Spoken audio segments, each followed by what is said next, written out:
जो साध संगत जी दास सरमीत सिंह खानपुरी लो फतेह प्रवान करियो जी। वाहिगुरू जी का खालसा वाहिगुरू जी की फतेह।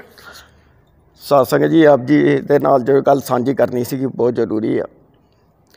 जिदा पिछे 3-4 दिनों तो विवाद तुरदा है जिहदे अंदर चेयरमैन हरिंदरपाल सिंह हरां ने जो माता सुंदरी कॉलेज के DSGMC दे वालों मैंबर हैगे आ, उन्होंने एक बयान दिता सीगा जिहदे अंदर उन्होंने कहा सीगा कि गुरु हरकृष्ण महाराज जी ने पानी दे के डिहाइड्रेशन दूर की सीगी ते उत्थे बंगला साहब के अंदर ते उहदे चक्कर के अंदर क्योंकि छूत की बीमारी सी तो उन्होंने छूत की बीमारी हो गई तो वो आप बीमार हो गए।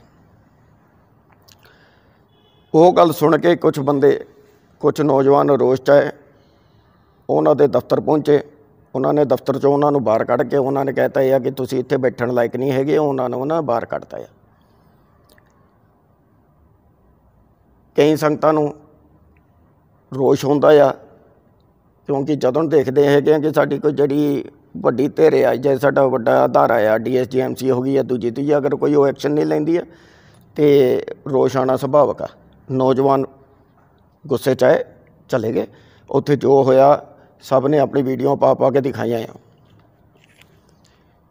मगर एक बड़ी शर्मनाक चीज़ हुई एक सब च, हर किसी ने ये वीडियो पा के दस्या है जी कि आ जड़े गए आ उत्थे इदां कीता, इन्हां ने गलत कीता, ये करना ते इन्हां ने गलत कीता, ये कीता इदां गलत कीता। मगर एक भी बुद्धिजीवी जिन्हें आ वीडियो पाई किसी ने भी कोई प्राइमरी कंसर्न नहीं चक्या कि जो उन्होंने गुरु महाराज के बारे बोलिया जो ना वो दसन की कोशिश कर रहे सीगे वो गलत है। अगर तो इशू आप इनू दो लीए कि कुछ नौजवानों ने जाके उसके अंदर इदा किया जी कि तुसी गलत हो आ कि तो किते वो थानू नज़र आ रहा, जो उन्होंने कहा वो थानू किसी को नहीं नज़र आया। हर किसी ने वीडियो के अंदर बना के इो गल पाई है कि जो उत्थे जाके नौजवानों ने धक्का किया।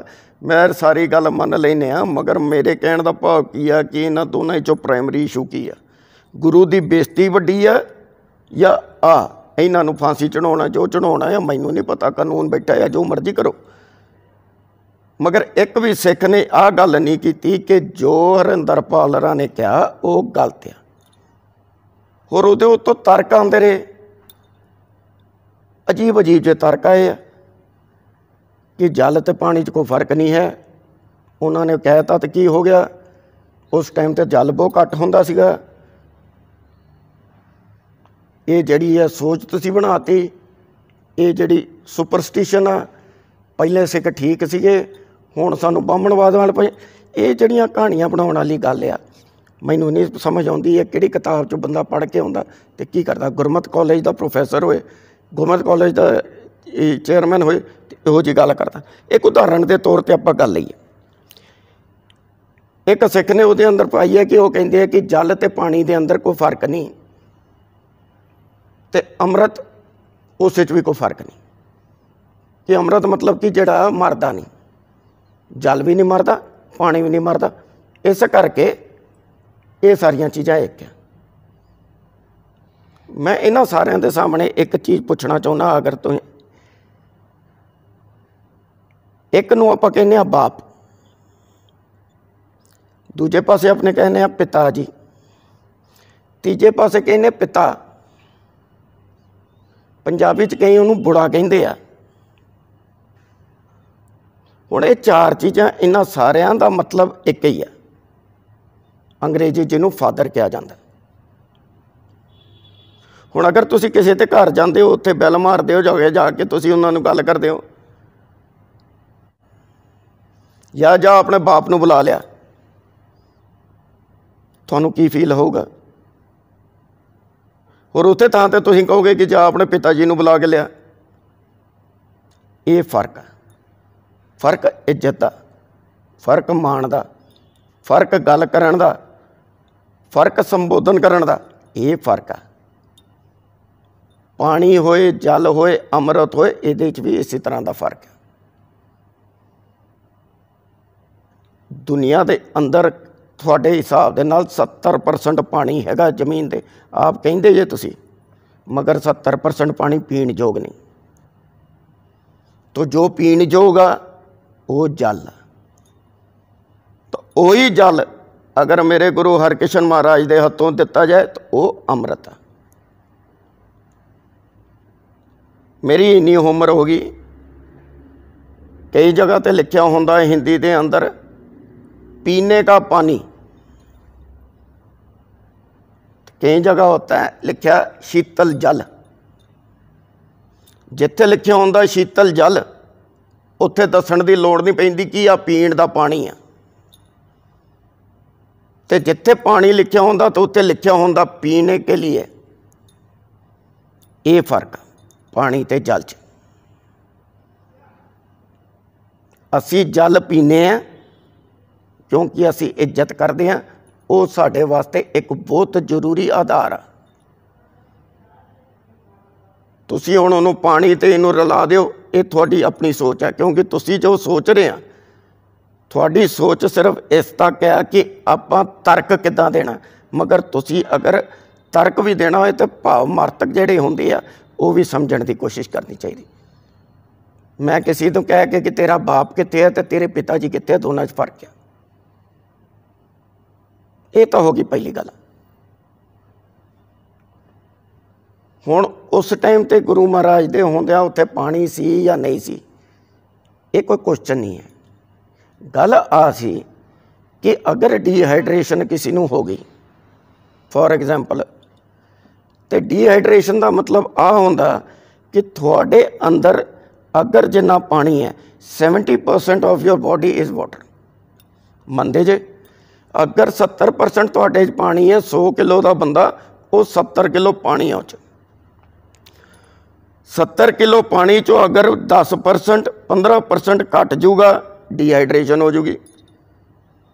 कहने का भाव 10 किलो पानी अगर शरीर चो जाऊगा डिहाइड्रेशन होगी।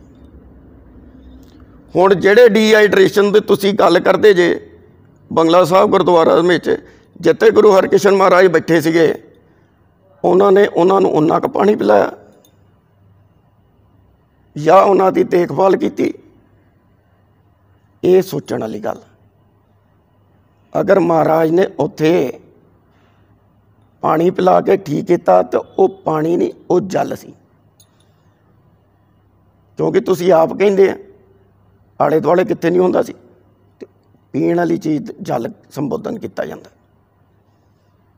तो क्योंकि गुरु हरकृष्ण महाराज दे अपने हथों दिता गया, एक नेक रूह के हथों दिता गया, एक अकाल पुरख की जोत तो हथों दिता गया, गुरु नानक के हथों दिता गया, इस करके अमृत बन गया।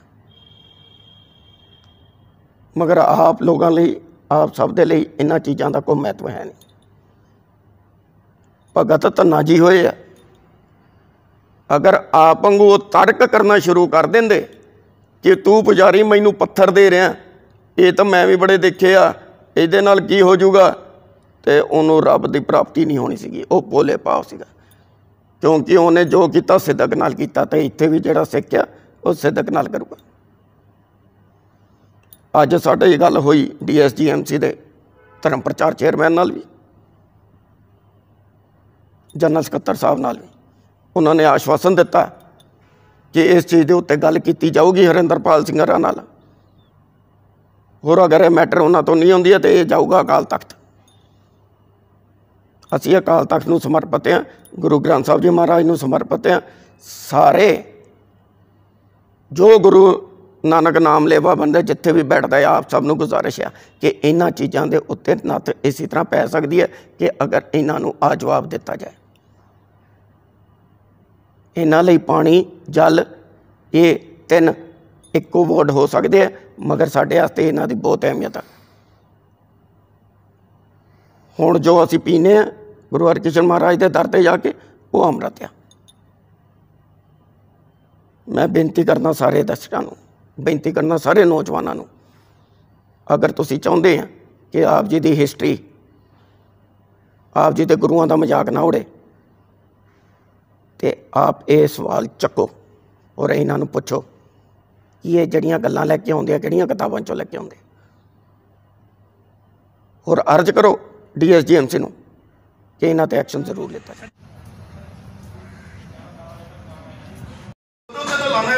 पता इस मसले के ढड्डियां वाले दे परमेश्वर द्वार के पर्सनल ग्रुप के अंदर मेरी इन्नी पूरा प्रॉपर चैट हो रही है ये क्यों किया कमेटी नक्श लेना चाहिए हरिंदरपाल जी ਕੋਈ ਛੱਡ ਯਾਰ ਉਹਨਾਂ ਨੂੰ ਅਸੀਂ ਰੋਜ਼ ਮੱਥਾ ਲਾਉਂਦੇ ਆ ਨਾ ਪਰ ਜਿਨ੍ਹਾਂ ਨੇ ਤਿੰਨ ਪਾਣੀ ਪੜ ਕੇ ਜਿਨ੍ਹਾਂ ਨੇ ਅੰਮ੍ਰਿਤ ਛਕਿਆ ਹੋਵੇ ਉਹ ਸਾਡੇ ਨੂੰ ਮੱਥਾ ਲਾਉਣਗੇ ਜਪਜੀ ਸਾਹਿਬ ਤੇ ਨੰਦ ਸਾਹਿਬ ਤੇਰਾ ਅੰਗਾਣੀ ਔਰ ਤੁਹਾਨੂੰ ਇਹ ਵੀ ਦੱਸਦਾ ਅੱਜ ਵੀ ਸਾਡੇ ਸਟੋਰ 'ਚ ਮੌਜੂਦ ਹੈ ਮੈਂ ਸਰ ਬਲਬੀਰ ਸਿੰਘ ਨੂੰ ਲਾਦਾ ਸੀਗਾ ਕਿ ਉਹ ਦਸਮ ਦੀ ਬਾਣੀ ਪੜ੍ਹਨ ਲੱਗੇ ਮੈਂ 5 ਵਿਕਰਮ ਭਾਜੀ ਨੂੰ ਪਤਾ ਹੈ ਸਰਨੇ ਦੇ ਟਾਈਮ ਭਾਜੀ ਫਤਿਹ ਸੰਗਤ ਜੀ ਜਿਹੜਾ ਆਪ ਜੀ ਨੂੰ ਪਤਾ ਹੋਏਗਾ ਕਿ ਪਿਛਲੇ ਇੱਕ ਹਫ਼ਤੇ ਤੋਂ ਜਿਹੜੇ ਗੁਰਦੁਆਰਾ ਬੰਗਲਾ ਸਾਹਿਬ ਦੇ 8ਵੇਂ ਪਾਤਸ਼ਾਹ ਧੰਨ ਸ਼੍ਰੀ ਗੁਰੂ ਹਰਕ੍ਰਿਸ਼ਨ ਸਾਹਿਬ ਮਹਾਰਾਜ ਜੀ ਦੇ ਅੰਮ੍ਰਿਤ ਬਾਰੇ ਜਿਹੜੀ ਚਰਚਾ ਚੱਲ ਰਹੀ ਸੀ ਕਿ ਅੰਮ੍ਰਿਤ ਪਾਣੀ ਹੈ ਜਿਹਦੇ ਕਿ ਕਮੇਟੀ ਦੇ ਜਿਹੜੇ ਮਾਤਾ ਸੁੰਦਰੀ ਕਾਲਜ ਦੇ ਗੁਰਮਤ ਕਾਲਜ ਦੇ ਚੇਅਰਮੈਨ ਸਾਹਿਬ ਸਰਦਾਰ ਹਰਿੰਦਰਪਾਲ ਸਿੰਘ ਜੀ ਨੇ ਆਪਣੇ ਐਕਸਪ੍ਰੈਸ ਵੇ ਕੋਈ ਚੈਨਲ ਸੀਗਾ ਉਹਦੇ ਅੰਦਰ ਉਹਨਾਂ ਨੇ ਬਿਆਨ ਲਾਇਆ कि गुरु हरकृष्ण साहब महाराज जी ने पानी पिला के बंदे ठीक किए तो उसी बयान के उत्ते सानू रोष आया असी संगत रूपी उत्थे जाके हरिंदरपाल सिंह जी नाल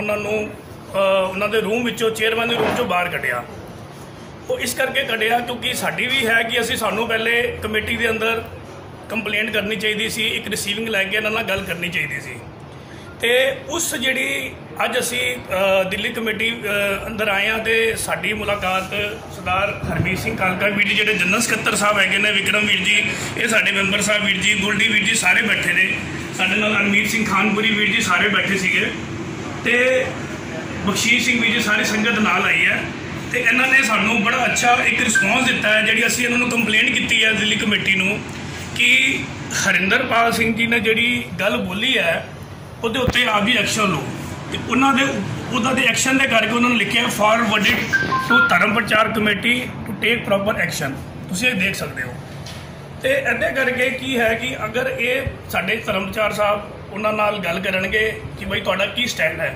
ਜੇ ਅਗਰ ਉਹ ਸਟੈਂਡ ਦੁਬਾਰਾ ਉੱਥੇ ਟਿਲ ਸਟੈਂਡ ਉੱਥੇ ਹੀ ਰਹਿੰਦਾ ਕਿ ਉਹਨਾਂ ਦੇ ਵਾਸਤੇ ਅੰਮ੍ਰਿਤ ਪਾਣੀ ਹੈ ਤੇ ਇਹ ਲੈਟਰ ਅਕਾਲ ਤਖਤ ਸਾਹਿਬ ਜਿਹੜੀ ਧਰਮ ਪ੍ਰਚਾਰ ਹੈਗੀ ਇਹ ਭੇਜੇਗੀ मैनू सिर्फ तो सिर्फ इस मैटर का हल चाहिए मेरी किसी ना कोई पर्सनल लड़ाई नहीं है ना मेरे हरिंदरपाल सिंह नाल है ना मेरी दिल्ली कमेटी नाल है मैं अगर मेरे उस वाक़या करके संगत रूपी असी सेवा निभाई अगर किसी को हर्ट होया सेंटीमेंट्स हर्ट होए ने किसी को दर्द होया तो मैं हाथ जोड़ के माफ़ी मंगदा मेरी माफ़ी तो बहुत छोटी है ये जड़ा मसला है ये गुरु घर का मसला बहुत वड्डा है अगर ये हल हो गया तो मेरी माफ़ी तो बहुत छोटी है तो मैं बड़ा धन्यवाद करदा प्रधान साहब अपना जनरल सकत्तर साहब का हरमीत सिंह कालका वीर जी का प्रधान साहब का विक्रम वीर जी का गोल्डी वीर जी सारी कमेटी ने साढ़े भाजी होर है ने बड़ा धन्यवाद है भाजी तुहाडा कि तुसीं साडी संगत की सुनवाई की है तो इस उत्ते प्रॉपर एक्शन लिया जी वाहिगुरू जी का खालसा वाहिगुरू जी की फतेह।